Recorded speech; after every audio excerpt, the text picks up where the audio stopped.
Kahit kinuha na ng Los Angeles Lakers si Matisse Thybulle, ngayon ay interesado pa rin sila kay Jonathan Kuminga. Ngayon, ayon sa report galing kay Anthony Slater, ang Los Angeles Lakers ay interesado at tumatawag pa nga kay Kuminga.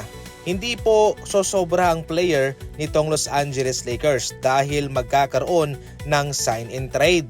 Bale, papipirmahin ng Atlanta Hawks si Kuminga ng bagong kontrata bago siya i-trade sa Los Angeles Lakers. So magpapalitan po sila at ang Lakers na magpapasahod kay Kuminga. So kahit nasa 16-man lineup na sa ngayon ang Los Angeles Lakers, ay magiging ganun pa rin po ang kanilang lineup dahil magpapalitan. Papalitan lang ni Kuminga yung player doon. Pero kailangan pa rin pong magpakawala ng Lakers dahil nga dapat sa pagsisimula ng NBA season, dapat 15-man lineup lang sila. So mayroon talagang mawawala sa kanila. Pero si Kuminga, kung sakaling matutuloy, ay doon na siya sa Los Angeles Lakers. Naghahanap pa rin sa ngayon ng additional wing player itong Lakers mga idol dahil marami po silang magagamit dyan dahil sa spacing na maakit nitong sina Luka Doncic at Reeves.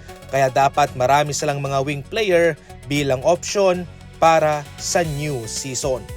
Pipirma naman ng friendly extension si Josh Hart sa Knicks sa summer. Gusto pong panatilihing intact ng Knicks ang kanilang kupunan.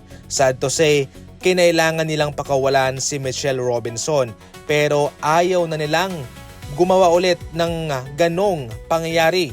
Kaya so far itong si Josh Hart ay magbibigay po ng discount o pay cut sa kanyang kontrata para mangyari po itong kanilang kagustuhang panatilihin yung kanilang championship team. Kung tutuusin mga idol, malaking-malaki sana yung increase sa kanyang kontrata dahil sa kanyang value, dahil sa kanyang naibibigay na tulong para sa Knicks. Ngunit dahil target nila na mag-compete ulit back-to-back championship, kaya ginawa ito ni Josh Hart at ang Knicks na ang nakakaalam ng kanyang ganti sa hinaharap.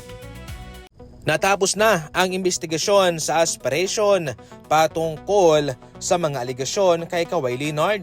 Ayon sa report mga idol, sa paggawa ko ng video nito ay fina-finalize na ng NBA ang resulta ng kanilang investigation at kanilang titingnan kung totoo nga ba ang mga aligasyon patungkol kay Kawhi.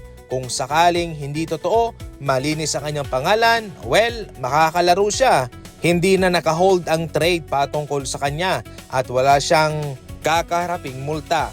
Pero kung sakaling mapapatunayan na mayroong ginawa si Kawhi Leonard na illegal sa kanyang kontrata, tumanggap siya ng under the table pay, tiyak na babawiin ng NBA ang kanyang balance sa kanyang kontrata at siya'y magiging free agent at hindi matutuloy ang pag-trade ng Toronto Raptors sa kanya sa Clippers. So yan lang po mga idol ang posibleng mangyari dyan, matutuloy siya o hindi.